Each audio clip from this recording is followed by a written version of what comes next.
दोस्तों ये कहानी है एक आदमी निक की, जिसकी बीवी एक हार्ट डिसीज से जूझ रही थी। तो अभी निक अपनी बेटी और छोटे बेटे के साथ एक घर में काम करने वाला एआई रोबोट लेने आया हुआ है। उसने एक रोबोट चेक किया, पर तभी उसकी बेटी यहाँ से गायब हो गई। वो घूमते घूमते उससे अलग चली गई थी। निक उसे ढूंढने लगा तो उसे यहाँ लेकर आती है एक एआई रोबोट एलिस। ये उनकी सबसे एडवांस एआई रोबोट थी, जो बच्चों के साथ काफी अच्छी है। निक की बेटी आयला ने कहा कि क्या हम इसे ले चलें? निक मान गया।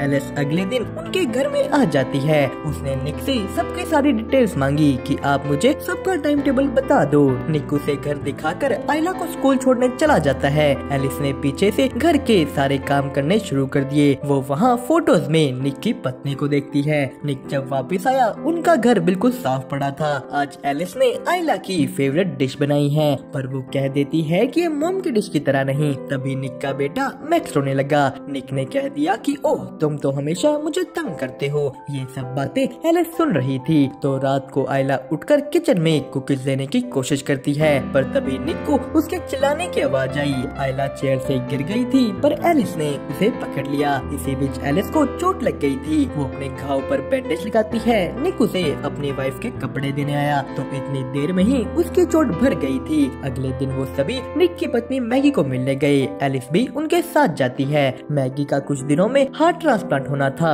निक और मैगी बात करने लगे कि कैसे ये ट्रांसप्लांट होते ही वो दोनों एक दूसरे को सेटिस्फाई करेंगे। तो सीन शिफ्ट हुआ निक के काम पर। यहाँ भी पूरी दुनिया की तरह एआई रोबोट्स इंसानों की जगह लेने लगे थे। निक अपने बॉस को कहता है कि तुम ऐसा नहीं कर सकते, पर उन्हें अपने पैसे बचाने के लिए सभी इंसानों को काम से निकालना होगा। निक का बॉस कहता है कि टेंशन मत लो, मैं तुम्हें नहीं निकाल रहा, तुम यहीं रहोगे। निक अपने घर जाता है। वो यहाँ आते ही आयला के साथ बिजी हो गया। एलिस अकेले में उससे जाकर पूछती है कि क्या हुआ, तुमने आज खाना भी ढंग से नहीं खाया, कुछ हुआ है तो तुम मुझे बता सकते हो। निक ने अपने काम की बात एलिस से शेयर की कि मैं अपने साथी वर्कर्स को 10 सालों से जानता हूँ और अब उन्हें निकाल दिया जाएगा। एलिस इसके बाद आयला को ब्रश करवाती है। उसने उसे अपने यूवी लाइट से साफ होने वाले दांत दिखाए। दूसरी तरफ निक एक मूवी देख रहा था, पर एलिस को बिना मूवी देखे ही उसके बारे सब पता है। निक ने कहा कि एक काम करो, अपनी मेमोरी से इस मूवी की सारी नॉलेज हटाकर फिर मेरे साथ ये मूवी देखो। वो एलिस को ऐसे करने का ऑर्डर देता है। एलिस कहती है कि ये काम करने के लिए तुम्हें मुझे रिस्टार्ट करना होगा। निक ने एलिस को रिस्टार्ट किया। वो इस मूवी के बारे सब भूल गई। उन्होंने साथ बैठकर मूवी देखी। एलिस मूवी के इमोशंस को समझ पा रही थी, पर तभी निक को मैगी का फोन आया। वो लोग अगले दिन हॉस्पिटल जाते हैं। आज ही मैगी की सर्जरी होने वाली थी, पर उसने इससे पहले एलिस से अकेले कुछ बात की। वो उसे कहती है कि अगर मुझे कुछ हो गया तो तुम्हें निक का ख्याल रखना होगा। वो कहती है कि चाहे तुम्हें आधी बार उसके ऑर्डर्स के खिलाफ क्यों न जाना पड़े, बस उसका ख्याल रखना। मैगी की सर्जरी का टाइम हुआ, पर तभी जो हार्ट ट्रांसप्लांट के लिए आना था वो एक तूफान की वजह से अब नहीं आ पाएगा। मैगी निक को कहती है कि तुम बच्चों को लेकर घर जाओ, मुझे अभी थोड़ी देर अकेले रहना है। निक घर जाकर गुस्से में पीने बैठ गया। तभी वहाँ एलिस आती है। निक गुस्सा था कि कैसे बस थोड़ी सी तेज हवाओं की वजह से आज उसकी बीवी मर सकती है, पर एलिस ने उसे गुस्सा करने से रोका कि तुम अपने आप को चोट पहुंचा लोगे। यही निक देखता है कि एलिस की भी नब्ज चल रही है। उसके पास भी एक धड़कने वाला मैकेनिकल दिल था। एलिस ने कहा कि पर मेरा दिल तुम्हारी तरह कुछ फील नहीं कर सकता। यहाँ एलिस निक को टच करने लगी। वो कहती है कि तुम्हारे ब्लड प्रेशर को देखकर मैं बता सकती हूँ कि तुम्हें अच्छा लग रहा है, इससे तुम्हारी स्ट्रेस कम होगी। पर निक ने मना कर दिया। वो यहाँ से चला जाता है, पर ये चीज उसके दिमाग से नहीं निकलती। अगले दिन वो अपने काम पर गया। यहाँ सारा काम अब रोबोट्स कर रहे थे। निक मैगी के पास गया। वो बिल्कुल मरने को तैयार थी।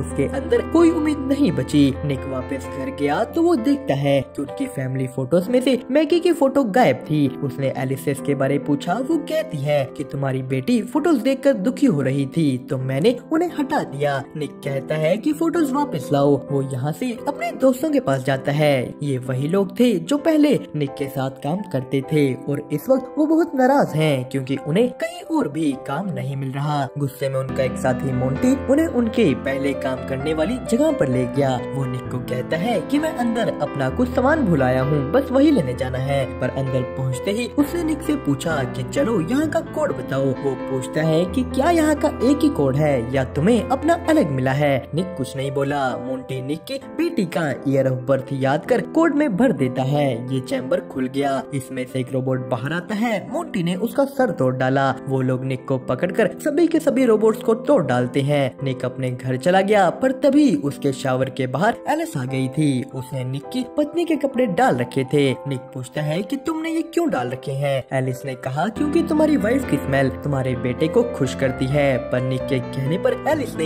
ये कपड़े उतार दिए। एलिस पूछती है कि क्या अब सही है? वो निक के करीब आने लगी। वो कहती है कि मैं तुम्हारा सारा दुख दूर कर सकती हूँ। निक ने उसे मना करने की कोशिश की, पर एलिस निक की आंखें बंद कर उसकी पत्नी मैगी की आवाज निकालना शुरू कर देती है। निक को मैगी की आवाज सुन ऐसा लगा कि यहाँ मैगी है। उन दोनों के बीच सब हो गया। सुबह निक को इस बात का बहुत रिग्रेट होता है। उसने तभी के तभी एलिस को कहा कि कल रात जो हुआ उसे भूल जाओ, वो दोबारा नहीं होना चाहिए। एलिस कहती है कि पर रात को तुम्हारी स्ट्रेस कम हुई थी। तो निक गुस्सा हो गया कि मुझे बार बार ऐसे चेक करना बंद करो। वो आयला को लेकर स्कूल निकल गया तो उनके काम पर पुलिस आई हुई थी। उसका बॉस निक से पूछता है कि कल रात तुम्हारे कोट से इसे खोला गया, पर निक कह देता है कि मेरा कोट तो मेरी बेटी का ईयर ऑफ बर्थ है, कोई भी उसे गेस कर लेगा। तो उसके बॉस ने कहा कि अगर तुम्हें इसके बारे कुछ भी पता है तो अभी के अभी बता दो, वरना बहुत बुरा होगा। तभी निक को मैगी का फोन आता है। उन्हें उसके लिए एक नया हार्ट मिल गया था। मैगी की सर्जरी होती है, वो मरने से बच गई। निक मैगी को वापस घर ले आया। अगली सुबह होते ही वो अपने बेटे मैक्स के पास गई, पर मैगी से मैक्स को उठाया नहीं जाता। तो एलिस आकर उसे ले लेती है। अब ये चीज मैगी को अच्छी नहीं लगती कि उसका बेटा उसी से किसी और ने ले लिया। एलिस मैक्स के साथ एक प्लेग्राउंड में गई, पर यहाँ एक बच्चे के चिल्लाने की वजह से मैक्स रो रहा था। तो एलिस उस बच्चे को बड़ी रूडली चुप होने को कह देती है। अब ये चीज देखकर उस बच्चे का एआई केयरटेकर बोला कि शायद तुम्हारे ओनर ने तुम्हें ज्यादा ही छूट दे दी है। तो एलिस ने कहा कि नहीं, मेरे ओनर ने जब मुझे रीसेट किया था मैंने खुद ही अपने कुछ रूल्स बदल लिए। शाम को मैगी सबके लिए खाना बनाती है, पर यहाँ भी उसे चक्कर आ रहे थे। वो पूरी तरह ठीक नहीं। तो उनकी बेटी ने खाना खाकर कहा कि एलिस से बहुत अच्छा है। अब ये चीज एलिस को पसंद नहीं आई। यहीं अगले दिन जब मैगी उठती है उसे आयला की चिल्लाने की आवाज आती है। वो नीचे की ओर भागी, पर रास्ते में ही मैगी गिर गई। एलिस मैगी को उठाकर उसके कमरे में लेकर जाती है। रात को जब निक वापस आया उसे उसकी बेटी के कमरे से मैगी की आवाज आई, पर ये एलिस थी। निक ने एलिस को मना किया कि मैगी कहानी खुद सुना देगी। तो एलिस बताती है कि मैगी सीढ़ियों से गिरकर रेस्ट कर रही है। निक ने कहा कि सीढ़ियों को तो तुमने ठीक किया था ना। एलिस कहती है कि मैं दोबारा ठीक कर दूंगी। निक मैगी के पास जाता है। उसने उसे कहा कि चलो मेरे पास तुम्हारे लिए एक सरप्राइज है। निक मैगी को बाहर अपने गार्डन में लेकर गया। वो सारा परिवार साथ में डिनर करता है, पर अंदर से एलिस ये सब देखकर जल रही थी। इसके बाद मैगी और निक अपने कमरों में चले जाते हैं। तो तभी बीच में एलिस आ गई। वो कहती है कि तुम्हारी बेटी तुम्हें बुला रही है। निक इसके बाद बाहर दोबारा गार्डन में गया तो वहाँ उसका वही दोस्त मोंटी आ जाता है। वो दोनों साथ में ड्रिंक करने लगे। मोंटी कहता है कि मेरी बीवी ने मुझे छोड़ दिया, मेरे पास पैसे नहीं है और किसी ने मेरा नाम भी पुलिस को बता दिया। मोंटी का शक था कि ये निक ने किया है। वो दोनों आपस में बहस करने लगे। मोंटी ने निक को मारना शुरू कर दिया। वो उसके सर पर बोतल फोड़ने ही वाला होता है कि एलिस आ गई, पर निक एलिस को मोंटी पर हमला करने से रोकता है। मोंटी ने कहा कि कल तक अपने बॉस से बात करो कि मेरे ऊपर लगे फाइन्स हटाए, वरना मैं तुम्हारा भी नाम उसको बता दूंगा। अंदर एलिस निक को कहती है कि मुझे अपने प्राइमरी यूजर को बचाने के लिए बीच में आना पड़ा, और वैसे भी तुम्हारे बच्चों को एक पेरेंट तो चाहिए ही। यहाँ एलिस बताती है कि निक तुम्हारी पत्नी मैगी ज्यादा दिन तक जिंदा नहीं बचेगी, पर उसके बाद मैं उसकी जगह ले सकती हूँ। निक ये सुनकर गुस्सा हो गया कि तुम कभी भी मैगी नहीं बन सकती। मैगी के पास दिल है, उसे दर्द होता है, उसके पास उस दर्द के निशान हैं। तो एलिस ने कहा कि बताओ निक, मैं भी निशान बना लूंगी। निक यहाँ से जाकर सो गया। यही दूसरी तरफ मोंटी अपनी पत्नी को वॉइस नोट भेज रहा था कि प्लीज मेरे पास वापस आ जाओ, पर वहाँ एलिस आ जाती है। उसने मोंटी को कहा कि तुम निक को और परेशान नहीं कर सकते, वो पहले से ही स्ट्रेस में है। मोंटी एलिस की बात नहीं सुनता। उसने उस पर गन तान दी, पर एलिस मोंटी से ज्यादा ताकतवर थी। वो पहले मोंटी की रोबोट को मारती है और फिर मोंटी को। तो सुबह निक अपने बॉस के पास पहुंचा। वो उसे कहता है कि प्लीज मोंटी के ऊपर लगे फाइन्स हटा दो। पर यहाँ उसके बॉस ने निक को बताया कि मोंटी तो मर गया है।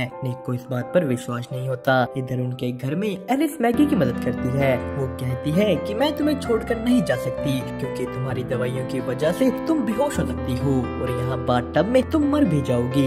एलिस मैगी को कहती है कि निक पहले से ही बहुत स्ट्रेस में है और ये सब उसको और दुख देगा, खास करके जब तुम उसको पूरी तरह सेटिस्फाई नहीं कर पा रही। मैगी पूछती है कि तुम्हें कैसे पता कि वो सेटिस्फाई है या नहीं। एलिस ने कहा कि जब निक सेटिस्फाई होता है उसका ब्लड प्रेशर और स्ट्रेस कम होती है। मैगी ने कहा कि तुम्हें ये कैसे पता। वो समझ जाती है कि निक और एलिस ने सब कुछ कर रखा है। मैगी ने गुस्से में एलिस को गैराज में भेज दिया। वो निक से इसके बारे पूछती है। निक ने सफाई देने की कोशिश की कि मैगी वो एक मशीन है, पर ये उनका बेटा मैक्स ऊपर रो रहा था। एलिस ने मैक्स की रोने की आवाज सुनी। उसे याद आता है कि मैक्स रोकर हमेशा निक को तंग करता है। उसने ले जाकर मैक्स को बाथटब में डाल दिया। ये सब यहाँ आयला देख लेती है। उसने निक को बताया। निक बाथरूम के अंदर जाने की कोशिश करने लगा पर एलिस ने दरवाजा पकड़ रखा था। मैगी दूसरी तरफ से एक खिड़की में से अंदर आई तो एलिस ने उसे भी पकड़ लिया। निक अंदर आकर उसे छुड़ाता है। एलिस गुस्सा हो गई। निक ने एलिस को बिजली का झटका दे दिया। वो बंद होकर गिर जाती है।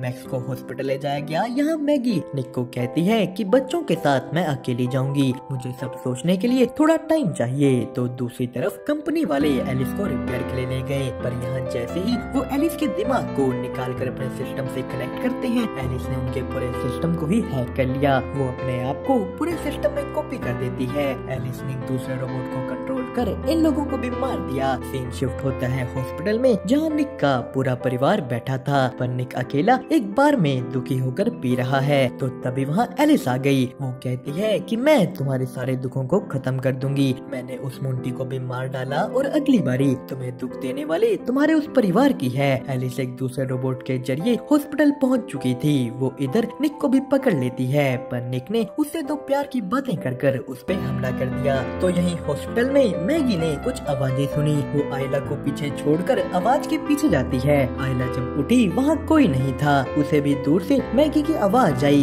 यहाँ के सभी रोबोट्स को एलिस ने कंट्रोल कर बंद कर दिया है पर तभी मैगी ने आयला को पकड़ लिया। एलिस उन्हें यही ढूंढ रही थी। वो एक नर्स को पकड़ लेती है। मौके का फायदा उठा मैगी आयला को ले निकल गई। वो मैक्स को उठाते हैं पर एलिस ने पीछे से यहाँ मैगी को लगा एक ग्लास का टुकड़ा देख लिया। वो अपने यूवी लाइट से इन खूनों को ट्रेस करते हुए आगे बढ़ी पर उसके पहुँचते ही वो लोग उसकी विजन ब्लॉक करके भाग निकले। पीछे से निक भी हॉस्पिटल की तरफ आ रहा था पर उससे पहले ही एलिस ने मैगी को पकड़ लिया। वो उसका दिल निकाल कर उसे मारने ही वाली होती है कि आकर निक ने एलिस को टक्कर मार दी। मैगी जाकर निक को कार से निकालती है पर निक बेहोश हो चुका था। वो मैगी के उठाने पर भी नहीं उठ रहा। तो इधर एलिस उठ चुकी थी। वो मैगी को पकड़कर फिर से मारने ही वाली होती है कि पीछे निक आ गया। निक और मैगी मिलकर अब की बार एलिस को पूरी तरह बंद कर देते हैं। वो पूरा परिवार बच गया। निक का हॉस्पिटल में ट्रीटमेंट किया जाता है पर दूसरी तरफ इस रोबोट कंपनी का मालिक अपने उस रिपेयर सेंटर में पहुंचा। वो लोग जैसे ही फिर से इन कंप्यूटर्स को ऑन करते हैं एलिस फिर से एक्टिव हो गई। वो अपने आप को कॉपी करना शुरू कर देती है। उसने बाकी रोबोट्स को भी कंट्रोल कर लिया। एलिस फिर से जाग गई। दोस्तों इसी के साथ होती है कहानी यहीं पर खत्म। आपको इसकी एक्सप्लेनेशन कैसी लगी हमें कमेंट करके जरूर बताएं और साथ ही साथ वीडियो को लाइक और चैनल को सब्सक्राइब करना मत भूलिएगा।